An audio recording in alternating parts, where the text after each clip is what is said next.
Good afternoon, Local 304. It's time for our weekly update on the happenings of Local 304. If I can start out with kind of a serious note, we recently have lost two of our brothers, and so I want to take just a minute to recognize them and wish their families our deepest sympathies and condolences. So Zach Coleman out of Jeffrey Energy Center and Logan Runke, construction lineman. Again, thoughts and prayers with family, with fellow employees, members. Deepest sympathies. So thank you very much. I'm going to start out a little different today. We recently had a couple of board rulings from our National Labor Relations Board, and y'all know that's an appointed position, so it has a tendency to change over to administration. And so a couple of rulings that have some pretty grave consequences for us, the possibilities of grave consequences, I guess is a better way to put it. The most recent ruling that came out last week has to do with the company being able to call for a decert. And so in the past, what would happen was if a decert election was called for, then the bargaining agent, the union, could file a charge, an unfair labor practice charge with the board, and then they would be the ones to investigate that decert. Now the new ruling looks like we'd have to go out and actually get card signed to prove that we have the majority representation of our membership. So that's something we definitely need to be paying attention to and keep encouraging our members to be active in their local unions so we don't have to go through that process. The other one, and it's not been ruled, it hasn't been overturned yet, but certainly is being discussed, is that if the employer has the opportunity to use their company emails to solicit their members, talk to their fellow employees, then the bargaining agent should have that same representative. That was called Purple Communications, and that's currently being reviewed. They've sent it out for comments, and so obviously Local 304 put in some comments for that. And then we also had the opportunity to give a story to a national online publication. So David Galvin's name is splashed all over that thing. So good for Local 304. You know that as we're set up, well, there's a lot of us that work in rural areas and don't have opportunities to attend meetings, and so emails are a perfect way of communication. We do steward comms where we're sending out valuable information. So please keep the office informed. I'd really rather that you have personal email, and we would certainly help you to get something set up, but that works a lot better than relying on company email or waiting to see what Purple Communications does. If we build a big database of company emails and then we lost that ability, it'd be a nightmare to refresh all that. So had a great week this week, exciting week at Local 304. We started out with steward training on Monday here in Topeka. Had the International come in and do a presentation in the morning, and then the business manager and assistant got to take over from there, and very good participation. Great new batch of stewards coming. So that happened Monday in Topeka and Wednesday in Great Bend. So as of today, we got about 30 more stewards trained up and got them some good tools to be out there representing the membership. So good for us and good for them. Tuesday, we were back at the table on line clearance negotiations.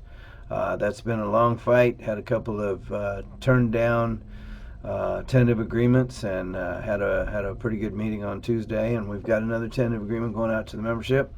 And in this case, instead of mailing stuff out, I think it's more important that we actually sit down and have a discussion. So we're setting up some meetings throughout the state, being Wichita, Topeka, and Hutch next week. And make sure, from your line clearance members out there listening, make sure that you know your status with the local union. With as much traveling has been going on around the nation, and dues coming from payroll deduction, why it has an effect on membership. So if you've got any questions on that, please contact the hall. Otherwise, we'll have a list of active members at each one of those meetings so we can make sure that we're talking to active members. Let's see. I think I told you on Wednesday. Then we were in Great Bend doing the training, and so then yesterday, Thursday, we were back at Westar having our discussions about the merger, and talked about three important things that we need to talk about today. One, the safety impact bargaining. So, still of the static opinion that you provided will wear it. If there's monetary value in that, it should be taken care of in negotiations, not outside. And that's been the word from you guys, and so you need to stay in touch with this office about those things, that in particular.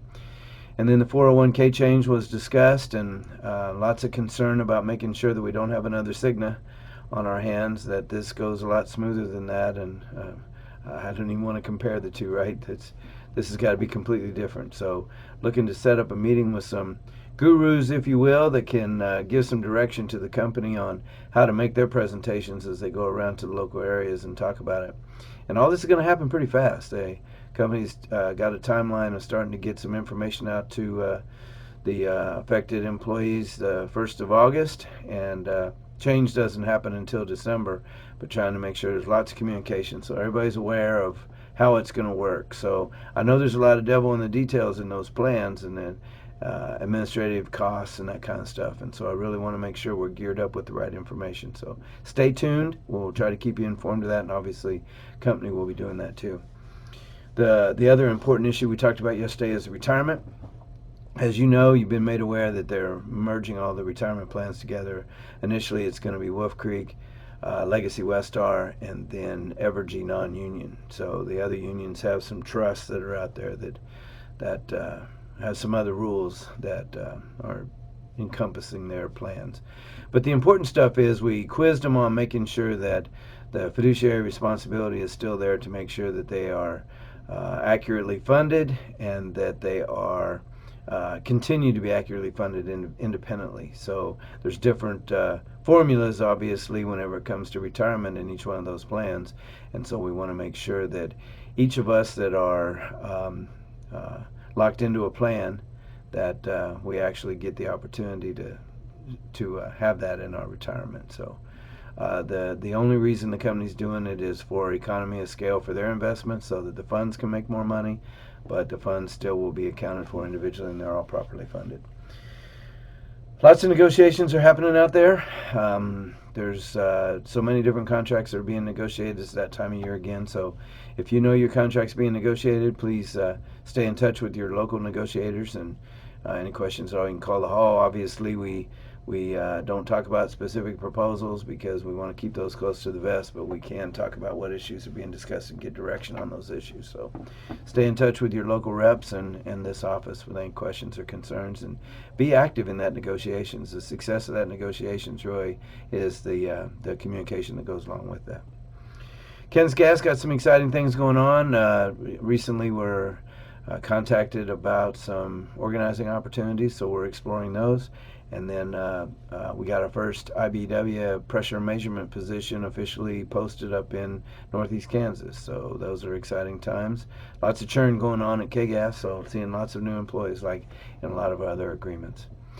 The voting season is coming up again, right? So we're starting to get notifications from those running for office, and we always look to make sure that they are voting for the way that labor needs. What the most prevailing things, obviously, or the most obvious things, are workman's comp and prevailing wage, and those things that actually have an effect on our pocketbooks as working people. So if you guys got candidates out there that you want to see us support, why, let us know. We've got a questionnaire we can send out to them.